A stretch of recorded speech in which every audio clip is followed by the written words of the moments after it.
そこが見えないほどに深い。タルタロスでしたっけ？一体どれだけの回数があるんでしょうか？一番下は第12層と言っていたが、一層にどれだけの回数が存在してるかはマップにも書いてなかったな。おい、その無駄にジャラジャラついてる髪飾りを一つよこせ。え？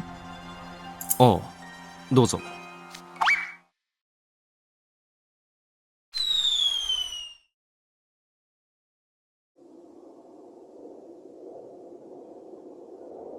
そこに当たる音が聞こえねえ。30回50回程度じゃねえことは確かだ。今のわざわざ俺のものでやる必要ありました？だったらそもそも渡さなきゃいいだろ。これっぽっちでカリカリするな。カリカリだなんてとんでもないです。レオナ先輩のお役に立てて光栄ですよ。うさんくさい笑顔浮かべやがって。さて、まずは対ファントム用決戦アームズ、雷帝の槍を手に入れたいところですね。第6層の格納庫に保管されているだったか。マップによればこの近くにエレベーターがあるようですが、ありました。普通に考えれば内部への侵入を防ぐために動かないだろうが。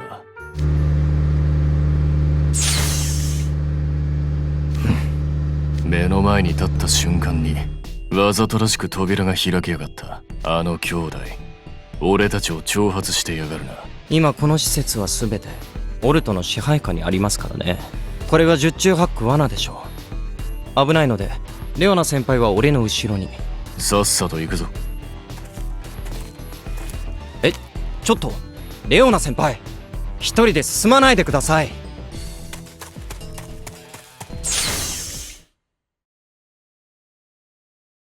じゃあ皆さん、呪われた収容所タルタロスの第2タワーへようこそ。ほら、やっぱり出た。なんだつまらない反応。もう少し驚いてほしいな。ロボットの考えるようなことなんざ人間様は簡単に予想ができるんだ。ロボットか。それじゃあ次はもっとびっくりさせてあげる。もっとも次があればだけど。何？君たち2人にこれから示す試練を乗り越えることができるかな？試練だ。一体何を仕掛けてくるつもりだ？下がっていてください、レオナ先輩。この狭苦しい場所で下がれもクソもあるかよ。いちいちうるせえやつだな。じゃ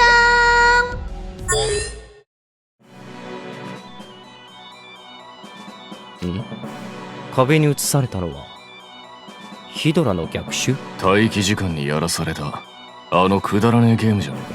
そう、君たちへの最初の試練はこれ。ヒドラの逆襲をクリアせよ。このゲームをクリアしたら僕たちに挑む権利をあげる。こんな場面でゲームを？一体何を企んでるんだ？レオナ先輩、ここは俺がプレイします。はあ？お前が？このゲームにどんな仕掛けが仕込まれているのかわからない。むやみに挑むのは危険です。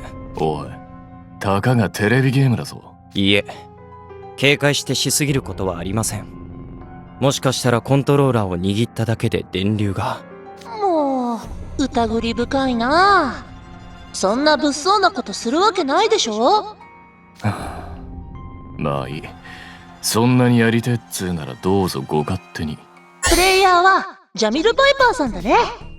どんなプレイが見られるかとっても楽しみ。それじゃあスタート。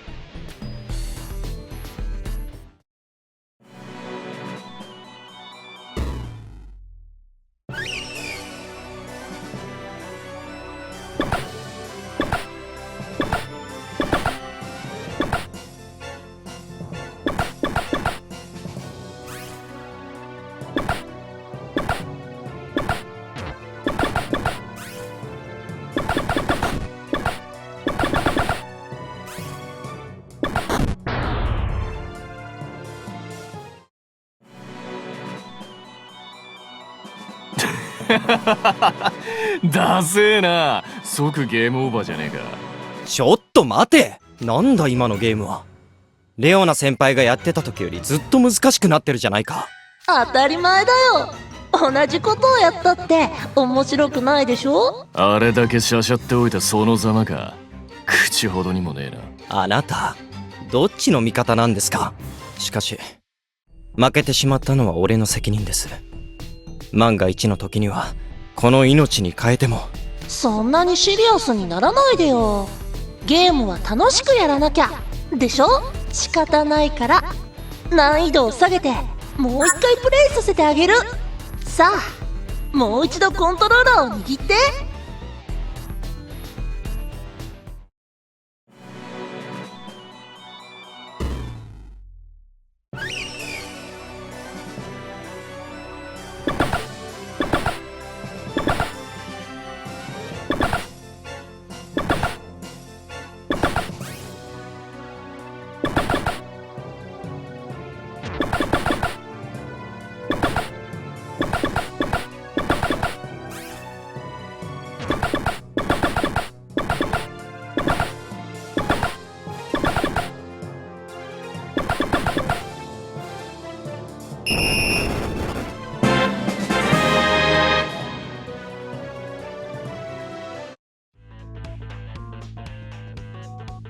よし、これでどうだ。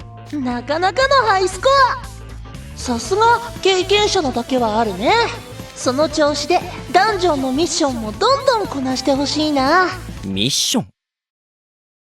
そう、ここから先はファントムだらけの高難易度ダンジョン。高レベルのモンスターにエンカウントしないよう気をつけて進んでね。何が出てこようが関係ねえ。絶対にてめえらのところに行き着いて兄弟ともどもたてがみをむしり取ってやる。首を洗って待っとけよ。うん、兄さんと一緒に待ってる。本当に楽しみにしてるからね。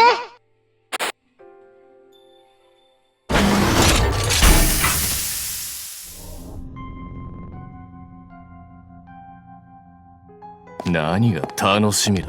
ふざけやがって。同感です。タルタロスが高難易度ダンジョン。ゲームじゃあるまいし。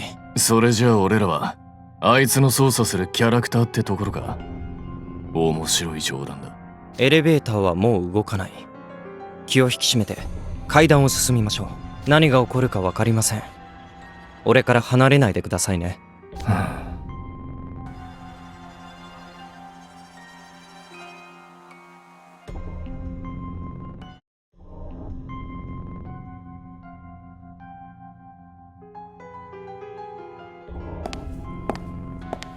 こんなに体を動かしているのに寒気を感じる。ここは随分と冷えますね。タルタロスっていうのは要はファントムを凍らせておく冷凍庫なんだろう。神々の時代に作り始めたなら低い温度が保てる海底に作るのは道理だな。夕焼けの草原出身のレオナ先輩とネッサの国出身の俺には都合の悪い環境ですね。ああ、温度を調整する魔法のかかった洋服を着てるとはいえ快適とは言えねえな。ああ、上着が必要ではありませんか。よければ俺の服か魔法で調整を。誰もんなこと頼んでねえだろうが。それでてめえの動きが鈍くなってちゃ元も子もない。それよりさっさとあの貝割れ大根を引きちぎってこんなところとはおさらばするに限る。はい、学園も心配ですしね。心配？ええ、今ナイトレイブンカレッジに残っている寮長はマリウス先輩とカリムだけ。学園全体、スカラビアも大変な混乱状態に陥っているはずです。寮長一人に寮を任せるのは心もとないって？そうは言ってません。レオナ先輩だって残してきた寮生たちが心配なんじゃないですか。サバナクローには副寮長がいない。今頃リーダーのレオナ先輩を失った寮生たちはさぞ慌てているはず。んなこと俺が知るかよ。勝手にやるだろうさ。知るかよって無責任な。この風、今までは足元から吹き上げる冷気しか感じなかったが。ああ、少し前から横風が吹いてる。あそこ、階段の少し先に細い横道があります。暗くて中が見えない。身を隠すにはうってつけの場所だ。凍結から放たれたファントムが潜んでいる可能性があるな。下がっていてください。俺が一人で行って中の様子を伺ってきます。あ、何言ってんだてめえ？レオナ先輩は夕焼けの草原の第二王子であり領長となれば当然俺が行くべきでしょ。それに俺の方が身軽ですし。ああ、決して先輩の足が遅いと言っているわけではありません。心配してるんですよ。あなたに何かあれば俺では責任を負えませんから。心配？責任だとこの俺に。待て。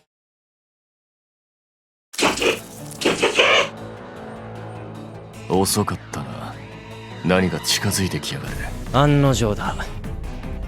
こうなったら迎え撃つ。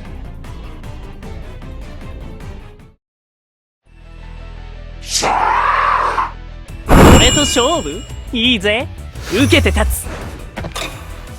なるほどな。どうかな。大丈夫か？反省した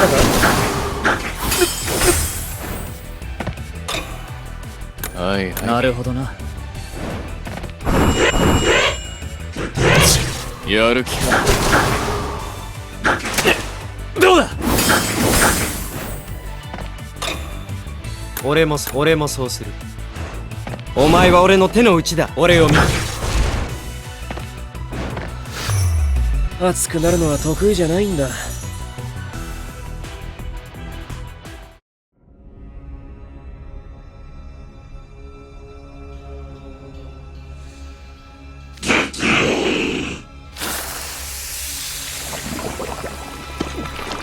ファントムが黒い液体にブロッドに変わった。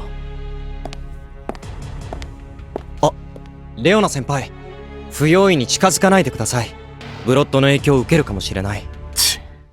ブロッドの危険性も適切な距離もてめえに言われるまでもなく分かってる。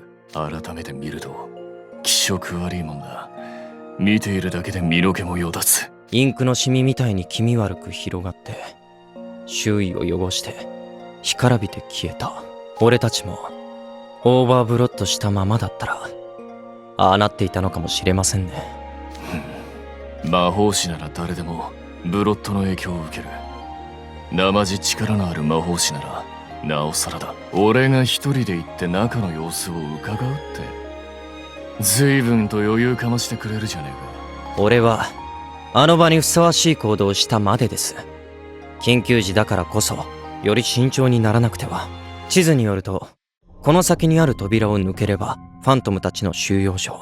さっきの個体もそこから逃げ出してきたのかもしれない。この先遭遇するであろうファントムの総数も強さも全てが未知数。自らを、そして俺たちを危険にさらすような真似は控えていただかないと困ります。草食動物がビビりやがって。俺はビビってるんじゃない。あなたの無謀さをカバーしてるんです。ああ、そうか。勝手にしろ。そうさせてもらいますよ。